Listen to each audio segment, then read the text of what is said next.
जय श्री कृष्णा। राधे राधे सभी को। दोस्तों, हिंदी महीनों में फागुन मास का नाम आते ही लोगों के मन में एक नई उमंग और उत्साह आ जाता है, क्योंकि इसी पावन मास में रंगों का त्योहार होली मनाया जाता है। यह पावन मास न सिर्फ होली बल्कि शिव साधना के लिए सबसे बड़ी रात्रि महाशिवरात्रि के लिए भी जाना जाता है।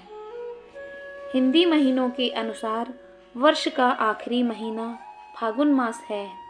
इस पावन मास का न सिर्फ धार्मिक, आध्यात्मिक बल्कि मनोवैज्ञानिक महत्व भी है, जो कि हमें कठिन से कठिन परिस्थितियों के बीच सकारात्मक रहने का संदेश देता है।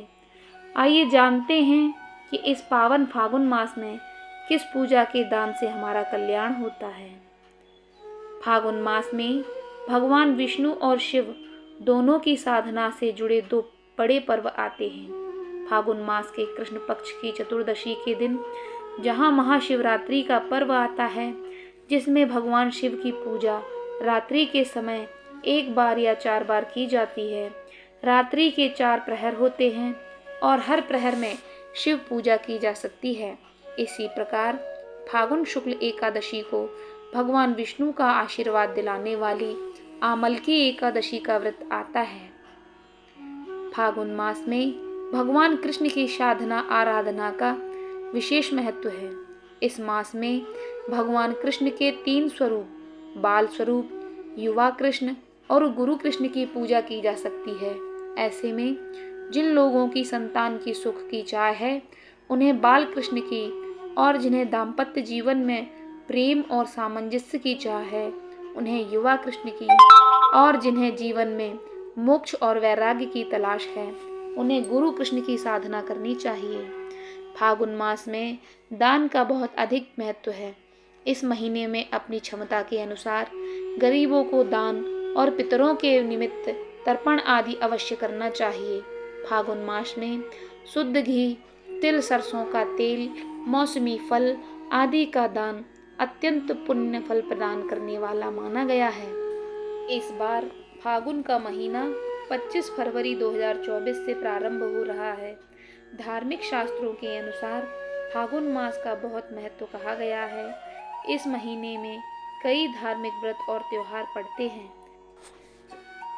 इस महीने में धीरे धीरे गर्मी के दिन शुरू होने लगते हैं तथा ठंड कम होने लगती है। फागुन मास में शिवरात्रि और होली, ये 2 बड़े त्योहार पड़ते हैं, जो कि बहुत ही धूमधाम से मनाए जाते हैं। हिंदू धर्म के अनुसार अनेक देवताओं में से एक चंद्र देवता हैं। चंद्र के देवता भगवान शिव हैं और शिव जी ने चंद्रमा को अपने सिर पर धारण कर रखा है। अतः पुराणों की माने तो फागुन मास चंद्रदेव की आराधना के लिए सबसे उपयुक्त समय होता है, क्योंकि यह चंद्रमा का जन्म माह माना जाता है। फागुन माह में भगवान श्री कृष्ण की आराधना का भी विशेष महत्व है। इस माह में विशेषकर भगवान श्री कृष्ण के तीनों रूप स्वरूपों की पूजा करना बहुत ही लाभदायी माना जाता है। इसमें भगवान श्री कृष्ण के बाल स्वरूप, युवा स्वरूप और कृष्ण गुरु की पूजा की जाती है। बाल कृष्ण के रूप में पूजा संतान पाने के लिए, युवा स्वरूप कृष्ण का पूजन दाम्पत्य जीवन मधुर बनाने हेतु, और गुरु रूप कृष्ण का पूजन मोक्ष और वैराग्य पाने के लिए करना चाहिए। फागुन के महीने में कृष्ण जी का पूजन अवश्य ही सभी को करना चाहिए। साथ ही श्री गणेश जी का पूजन का भी महत्व है।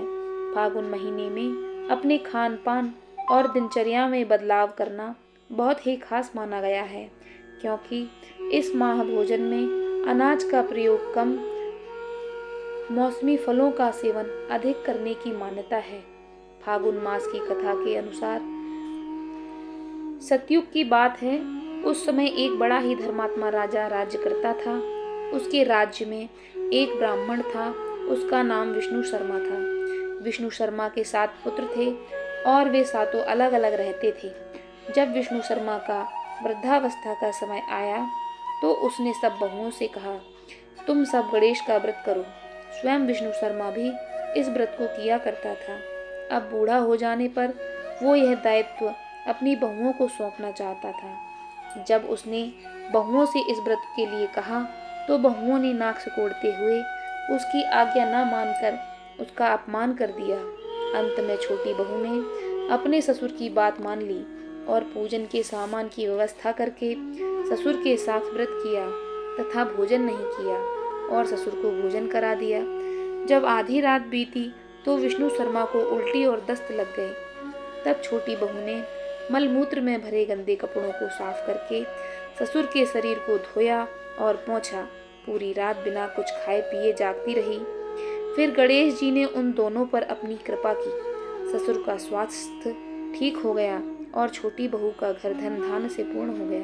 तत्पश्चात अन्य बहुओं को भी इस घटना से प्रेरणा मिली और उन्होंने भी गणेश जी का व्रत किया।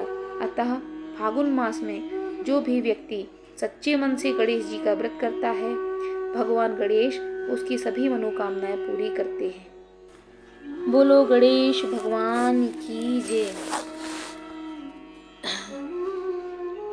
दोस्तों, वीडियो में दी गई जानकारी आपको कैसी लगी? अगर आपको यह जानकारी अच्छी लगी हो तो प्लीज़ इस वीडियो को एक लाइक कर दीजिए और ऐसी ही जानकारी आगे पाने के लिए हमारे चैनल को सब्सक्राइब कर लीजिए। धन्यवाद।